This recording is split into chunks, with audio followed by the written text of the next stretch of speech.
আমাদের চাঁদপুরে আমেরিকার মতো ফিল পেতে চান তাহলে আপনাকে চলে আসতে হবে পায়েসা রিসোর্ট অ্যান্ড রেস্টুরেন্টে। এখানে আপনি পেয়ে যাবেন একেবারে আমেরিকার মতো ঘোরার সুন্দর জায়গা।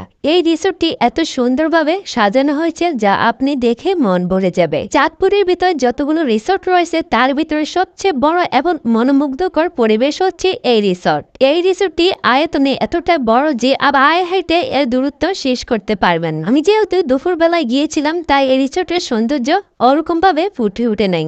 সন্ধ্যা নামলে এই রিসোর্টের সৌন্দর্য যেন ঝলমল করতে থাকে। সবুজে ঘেরা দৃষ্টিনন্দন এই রিসোর্টটি সকলেরই মন মুগ্ধ করবে।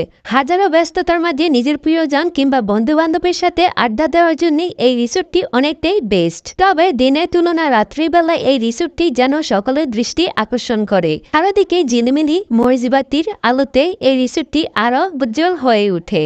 যারা দূর থেকে যাবেন একা না গিয়ে কাউকে সাথে নিয়ে গেলে এই রিসোর্টের যে সৌন্দর্য সেটা অবশ্যই আপনারা উপভোগ করতে পারবেন, কারণ এই রিসোর্টের রাত্রিবেলায় সব সৌন্দর্য দেখা যায়। তবে এই রিসোর্টের ভিতরে প্রবেশ করার জন্য আপনাকে অবশ্যই টিকিট কেটে তারপরে ভিতরে প্রবেশ করতে হবে। 5 বছরের উপরে বাচ্চাদেরও টিকিট কেটে তারপরে ভিতরে প্রবেশ করতে হয়। এখানে জনপ্রতি 150 টাকা করে টিকিট কেটে তারপরে ভিতরে প্রবেশ করতে হয়। তবে আমার কাছে মনে হয়েছে যে টিকিটের দামটা ওনারা অনেক বেশি নিচ্ছেন। থেকে কোনো মানুষ যদি ওখানে যায় তাহলে কিন্তু ভাড়াটা হিসাব করলে টিকিটের দামটা অনেক বেশি মনে হয়। যা রিসোর্টের ভিতরে রয়েছে নানা রকমের খাবার দাবারের ব্যবস্থা, ওটাও আমার কাছে অনেক বেশি মনে হয়েছে। যাই হোক, আপনাদের কাছে কেমন মনে হয়েছে তা অবশ্যই কমেন্টসে জানাবেন।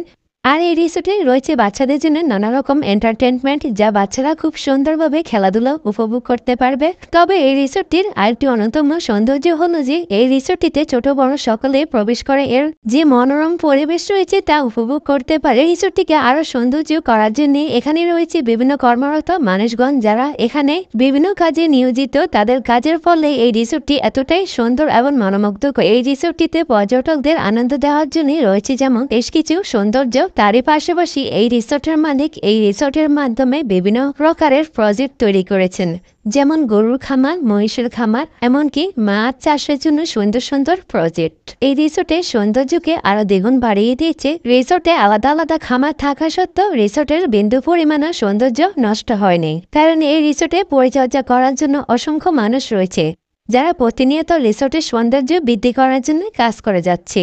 এই রিসোর্টটি দেখে আমার মনে হয় যে এটি একটি ব্যতিক্রমধর্মী রিসোর্ট, কারণ একই সাথে পর্যটক এবং রিসোর্টের ভিতরে বিভিন্ন খামার ব্যতিক্রমধর্মী একটি উদ্যোগ গ্রহণ করেছেন।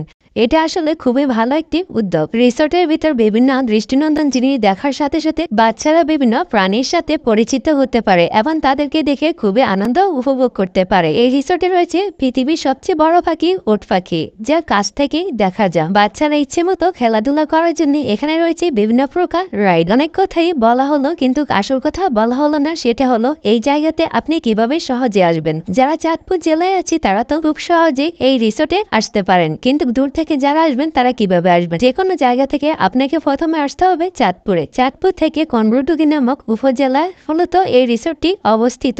আপনি যদি পায়েসা রিসোর্ট অ্যান্ড রেস্টুরেন্ট বলেন তাহলে সবাই আপনাকে এই রিসোর্টটি দেখিয়ে দেবে। চাঁদপুর শহর থেকে এই জায়গায় আসতে আপনার ভাড়া পড়বে 50 টাকা। রিসোর্টের ভিতরে রেস্টুরেন্ট দেখিয়ে দিচ্ছি। এখানে বসে যে কোনো সময় যে কোনো খাবার অর্ডার করতে পারেন। এখানে আপনারা রাত্রি যাপন করার জন্য বিশেষ স্থান রয়েছে। তাছাড়াও প্রিয়জনের সাথে বসে সময় কাটানোর জন্য রয়েছে বিভিন্ন বসার উপযোগী চেয়ার এবং সোফা। দেরি না করে আজই চলে আসুন পায়েসা রিসোর্ট অ্যান্ড রেস্টুরেন্টে। আপনার প্রিয়জন কিংবা বাচ্চাদেরকে কিছুটা সময় দেওয়ার জন্য এই রিসোর্টে হতে পারে বেস্ট। ভিডিওটি দেখে যদি কোথাও বুঝতে না পারেন তাহলে অবশ্যই কমেন্টসে জানাবেন, অবশ্যই আমি তার উত্তর দেওয়ার চেষ্টা করব। ভিডিওটি আজ এই পর্যন্তই। সবাই অনেক বেশি ভালো থাকবেন, সুস্থ থাকবেন। আল্লাহ হাফেজ।